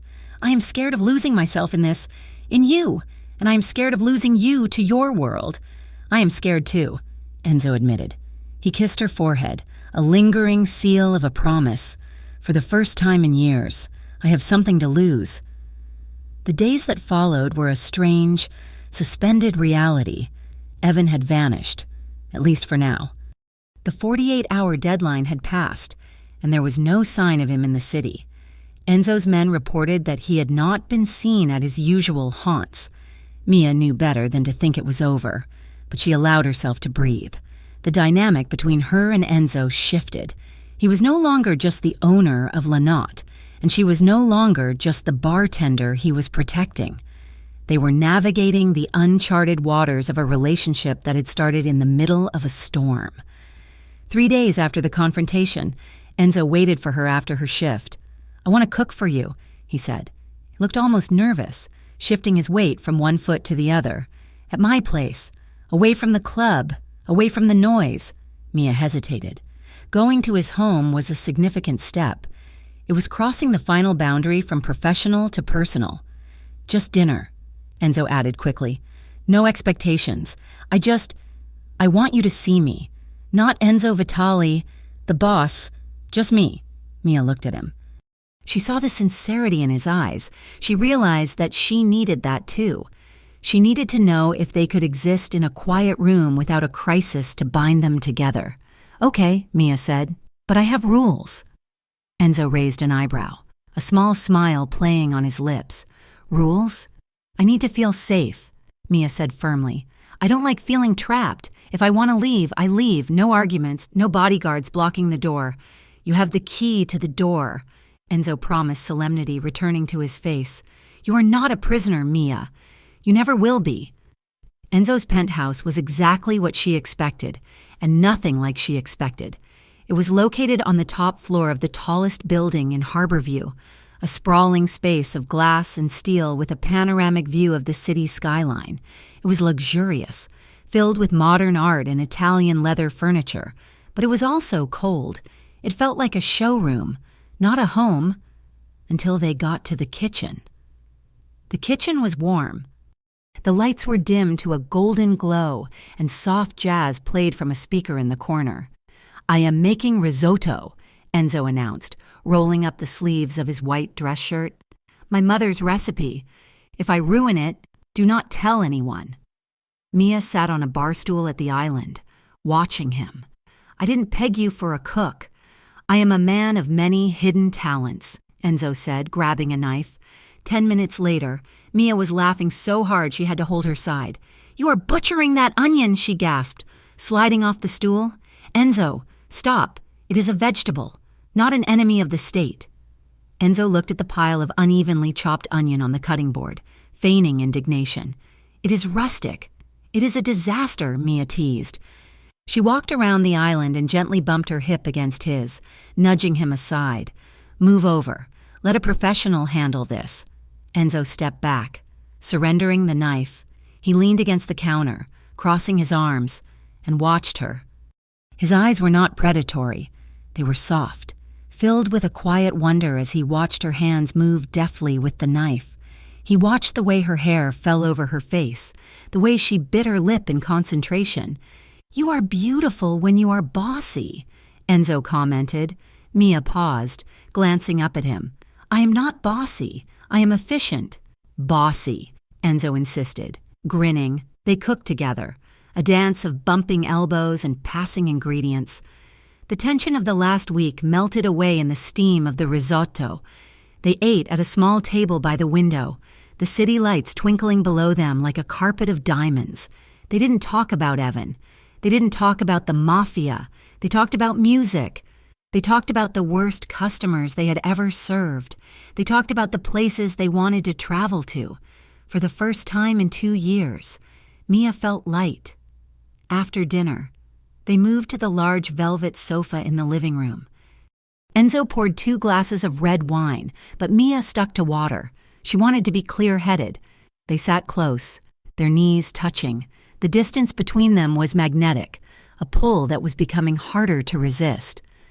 "Tell me about your father," Enzo said softly. "You mentioned him once, that you are estranged." Mia looked down at her hands. The atmosphere in the room was heavy with intimacy, the kind that invited secrets. "He was hard," Mia said, picking her words carefully. "He was a military man, strict. He believed that emotions were weakness. He used to tell me that if I cried, I was giving the enemy a weapon." Enzo listened, his gaze fixed on her profile. He didn't interrupt. He didn't offer platitudes. He just witnessed her. "When I met Evan," Mia continued, her voice quiet, "he was so intense. He made me feel everything. I thought the drama, the fighting, the jealousy, I thought that was passion. I thought that was what love looked like. I thought that if it didn't hurt, it wasn't real." She looked up at Enzo. "My father taught me to endure pain," she whispered. "He never taught me how to walk away from it." Enzo set his glass down on the coffee table. He reached out and took her hand, his thumb tracing small, soothing circles on her knuckles. "You should not have had to learn that," Enzo said, his voice thick with emotion. "Love is not endurance. Mia, love is peace. It is the place where you put down the armor." Mia felt a tear slide down her cheek. She didn't wipe it away. She leaned into him, resting her head on his shoulder. He felt solid. He felt like a wall that was there to hold her up, not keep her in. "I am learning," she whispered, "but it is hard to rewrite the map." "We will rewrite it," Enzo said. "Together." He turned his head, his lips brushing against her hair. Mia lifted her face. Their eyes met, and the air in the room seemed to ignite. Enzo didn't rush. He moved with the slow, deliberate patience of a man who had waited a lifetime for this moment. He leaned in, giving her every opportunity to back away. Mia didn't back away. She leaned forward. When their lips met, it wasn't an explosion, it was a homecoming. Enzo kissed her slowly, savoring the taste of her. His hand came up to cup her jaw, his fingers threading into the hair at the nape of her neck. Mia made a soft sound in her throat, her hand sliding up his chest to grip his shoulders. They sank deeper into the plush sofa. Enzo shifted, turning his body toward her, pulling her closer until there was no air left between them. The kiss grew deeper, more urgent, a conversation of tongues and breath. Mia felt a heat unfurl in her belly, a fierce, demanding desire that swept away the last of her hesitation. She wanted this. She wanted him. She wanted to feel his weight, his warmth, his reality. Enzo pulled back slightly, his forehead resting against hers. His breathing was ragged. "Mia," he rasped, his voice dark with want. "Are you sure?" "Yes," Mia whispered, her hands moving to cradle his face. "I am safe here." Enzo let out a shuddering breath. He kissed her again, lingering and passionate, his hands moving to her waist, pulling her flush against him. The city lights blurred in the background, the world outside ceasing to exist. As they continued to kiss, sinking into the cushions, the camera of the mind pulled back. It lingered on their intertwined hands, his scarred, large hand enveloping hers, protective and gentle. It lingered on the softness of the light and the genuine connection between two broken people finding their edges. The scene faded into the velvet darkness of the night, leaving the intimacy sacred, unspoken and deeply felt. The peace that had settled over Enzo Vitali's penthouse lasted exactly 3 days. It was a fragile, crystalline thing, beautiful to look at but terrified of a heavy hand. And Evan Blake was nothing if not heavy-handed. It started with a phone call at 6 a.m. Enzo took it on the balcony, wrapping a silk robe around himself against the chill of the sunrise. Mia watched him from the bed, her eyes half open, tracing the tension that stiffened his shoulders as he listened. She did not need to hear the voice on the other end to know that the storm they had been waiting for had finally made landfall. Enzo hung up and walked back into the room. His face was a mask of granite. "He did not leave," Enzo said. Mia sat up, pulling the sheet to her chest. The dread that pooled in her stomach was cold and familiar. "Evan? He's still in Harborview," Enzo confirmed, his voice tight. "My sources tell me he has linked up with a splinter group from the docks. Low-level thugs, desperate men. He's planning something for tonight at Lynott. He thinks if he makes a big enough scene, if he hurts my business and humiliates you, he can buy his way into the Sartori crew." "He is insane," Mia whispered. "He is cornered," Enzo corrected. He walked to the edge of the bed, sitting down heavily. "I want you to take the week off. I have a safe house in the countryside. Marco will drive you. You will be safe there until I clean this up." Mia looked at him. She saw the fear behind his eyes, fear for her. It would be so easy to say yes.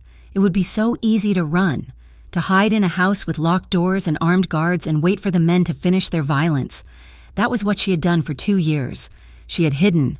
She had made herself small. "No," Mia said. Enzo blinked, surprised. "Mia, this is not a negotiation. He's coming to the club." "Then I will be there," Mia said, throwing the covers off and standing up. Her legs were shaking, but her chin was high. "I am working my shift." "Enzo." "Absolutely not." Enzo stood up, his voice rising. "I'm not letting you walk into a firing line." "I am done running," Mia shouted, the sound startling them both. She took a breath, stepping closer to him. "If I run now, Enzo, I will run for the rest of my life. I let him chase me out of my apartment. I let him chase me out of my own head. If I hide while you fight my battles, he wins. He still controls me." Enzo stared at her. He saw the terror in her eyes, but he also saw a steel resolve that matched his own. She was terrified. Yes, but she was refusing to yield to it. "I need to stand my ground," Mia said, her voice dropping to a plea. "I need to know that I can stand in that room and not break. I need to do this." Enzo looked at her for a long, agonizing minute. He wanted to lock her in the tower. He wanted to wrap her in cotton and keep the world away, but he realized that stealing her agency now would be no better than what Evan had done. "Fine," Enzo said, the word tasting like ash. "You work, but you stay behind the bar, and Marco stays within 5 feet of you all night." Friday night at Lynott was usually a symphony of controlled chaos. The bass thrummed in the floorboards, the lights swept across the crowd in waves of purple and gold, and the air smelled of expensive perfume and anticipation. Mia stood at her station, mixing drinks with mechanical precision. Her hands were steady, though her heart was beating a frantic rhythm against her ribs. Marco was there, looming at the end of the bar like a gargoyle in a tuxedo, his eyes scanning every face that walked through the door. For 3 hours, nothing happened. The club filled up. The music grew louder. Mia began to hope that the intel was wrong, that Evan had lost his nerve. Then, the front doors swung open. It wasn't a subtle entrance. The bouncers at the front stepped aside, not out of respect, but out of confusion as a group of 6 men pushed their way in. They were not dressed for la notte. They wore denim jackets, heavy boots, and expressions of jagged aggression. In the center of the pack was Evan. He looked manic. His eyes were wide and darting, sweat glistening on his forehead. He didn't look like a mastermind. He looked like a man who had pulled the pin on a grenade and was holding it tight, waiting for everyone to admire the explosion. "Turn it off," Evan screamed, his voice cracking. The DJ, seeing the commotion and the aggressive way the men were shoving patrons aside, cut the music. The sudden silence was deafening. The crowd turned, confusion rippling through the room. "Mia!" Evan shouted, scanning the room wildly. "Mia, get out here!" Mia froze behind the bar. She felt the blood drain from her face. Every instinct screamed at her to duck, to hide behind the counter. But she remembered her promise to herself. She gripped the edge of the mahogany bar and stood tall. Evan saw her. A twisted grin spread across his face. "There she is," Evan sneered. He marched toward the bar, his crew flanking him. Patrons scrambled out of their way, sensing the violence radiating off them. "You think you can hide in this ivory tower? You think you are better than me?" "Go home, Evan," Mia said. Her voice was shaking, but it was audible in the silent club.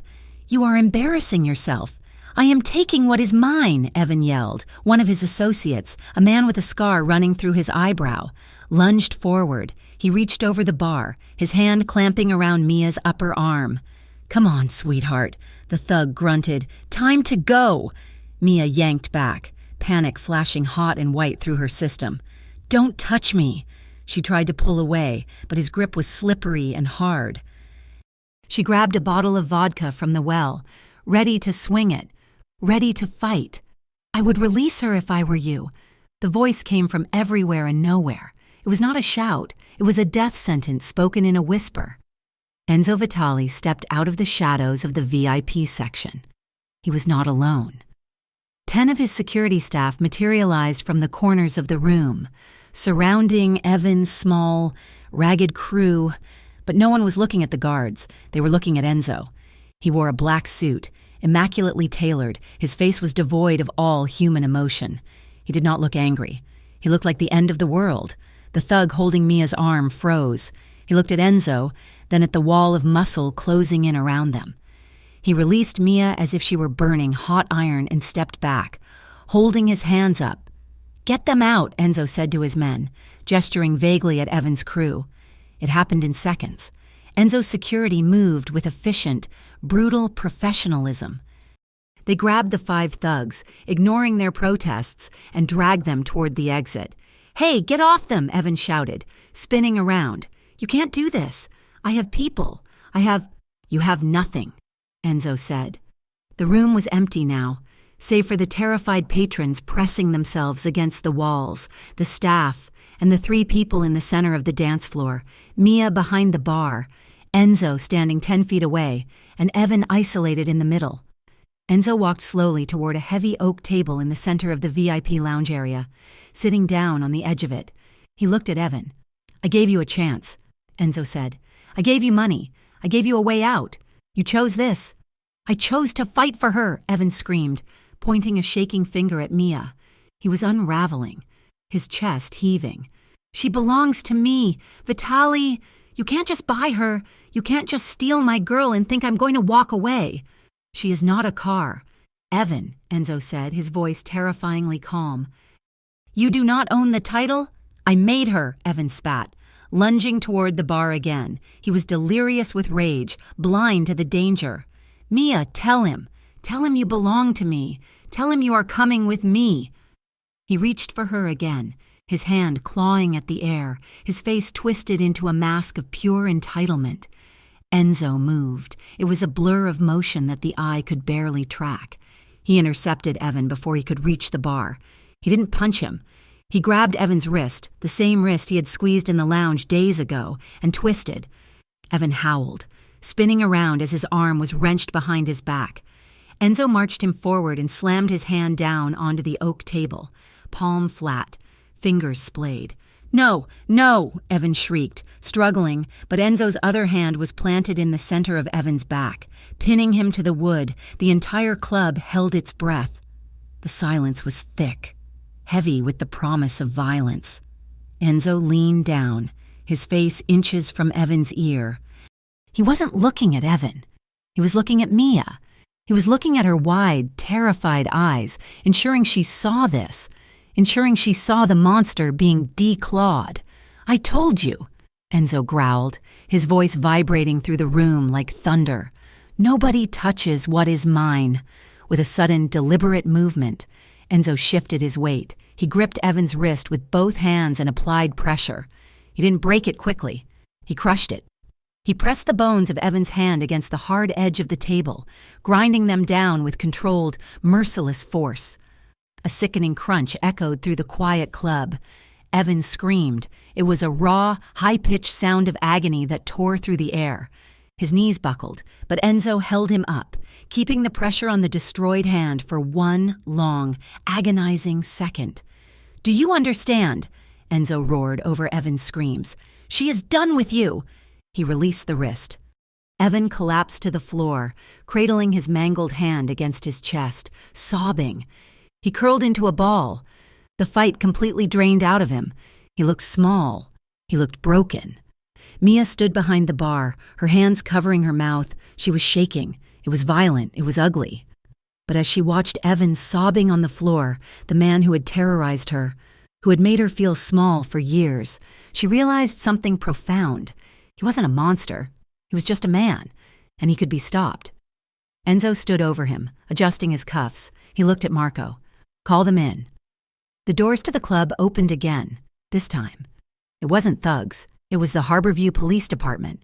4 uniformed officers marched in, followed by a man in a sharp gray suit, Enzo's lawyer. "What is this?" Evan whimpered, looking up at the cops through his tears. "He broke my hand. Arrest him. He assaulted me." The lead officer looked at Evan, then at Enzo. He looked at the lawyer, who handed him a thick file. "Evan Blake," the officer asked. "Yes, help me." "You are under arrest," the officer said, pulling out cuffs. "What?" Evan screamed. "For what? I am the victim." "For grand larceny, fraud, and outstanding warrants in 3 counties, the officer recited, hauling Evan up. He wasn't gentle with the broken hand. "And we have a statement from your associates regarding conspiracy to commit arson at this establishment." Enzo had not just broken Evan physically, he had dismantled him legally. He had ensured that when Evan left tonight, he wasn't going to the hospital and then back to the streets. He was going to a prison cell for a very long time. "No!" Evan shouted as they dragged him away. He looked back at Mia, his eyes wide with disbelief. Mia, help me." Mia lowered her hands from her mouth. She looked at him. She saw the desperation, and for the first time, she felt nothing. No fear, no guilt, no pity. "Goodbye, Evan," she whispered. The doors closed behind him. The adrenaline in the room crashed. The patrons began to murmur. The lights came back on. Enzo turned to the room. "Drinks are on the house for the rest of the night. Anyone who wants to leave may do so." He didn't wait for a reaction. He walked straight to the bar, walked behind it, and wrapped his arm around Mia's waist. "Office," he said, his voice rough. "Now." The door to Enzo's office clicked shut, cutting off the noise of the club. Mia stood in the center of the room. Her legs finally gave out. She sank onto the leather sofa, her entire body trembling with the aftershocks of the confrontation. Enzo poured a glass of water, his own hands shaking slightly. He brought it to her, kneeling on the floor in front of her. "Drink," he said gently. Mia took a sip, her teeth chattering against the glass. She handed it back to him and looked at his face. He looked exhausted. He looked remorseful. "I am sorry," Enzo said, looking down at his hands, the hands that had just crushed bone. "I did not want you to see that. It was ugly." "It was," Mia agreed softly. "It was terrible. I'm a violent man. Mia," Enzo said, his voice hollow, "I try to keep it hidden, but it is who I am. I frightened you." "You did," Mia said. She reached out. Taking his face in her hands, she forced him to look at her. "But you didn't hurt me. You stopped him. For 2 years, I waited for someone to stop him. I waited for someone to stand between us." Tears welled in her eyes, spilling over. "You are the first person," she whispered, "who put themselves in front of me without asking me to be quiet about the pain." Enzo let out a ragged breath. He leaned forward, resting his forehead against hers. "I would burn the world for you," he murmured. "I don't need the world burned," Mia cried softly. "I just need you." He wrapped his arms around her, pulling her off the sofa and onto the floor with him. He held her tight, his embrace protective, encompassing. It wasn't sexual. It was an anchor in the storm. Mia buried her face in his neck, smelling the scent of him, soap, starch, and the metallic tang of adrenaline. She cried, letting go of 2 years of fear. Enzo held her through it, rocking her gently, his hand stroking her hair, whispering Italian endearments that she didn't understand but felt in her bones. They stayed like that for a long time. When the tears stopped, Mia pulled back slightly. She looked at him, her eyes red but clear. She leaned in and kissed him. It was a slow, tender kiss. It tasted of salt and relief.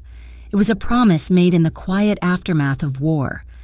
Enzo kissed her back with a reverence that belied the violence he was capable of, his hands tracing the line of her spine, holding her as if she were the most precious thing in his empire. Weeks later, the seasons had turned. The biting wind of late autumn had given way to the crisp, clean air of early winter. Evan Blake was gone. The charges had stuck. Enzo's lawyer was worth every penny, and he was currently awaiting trial in a facility 3 hours away. He would be there for a long time. Mia sat in a brightly lit studio in the city center. It was a night class for interior design. Her sketchbook was open, filled with drawings of light fixtures and open, airy spaces. She was tired. She had worked a shift at the cafe that morning, but it was a good tired. It was the exhaustion of building a future, not surviving a past.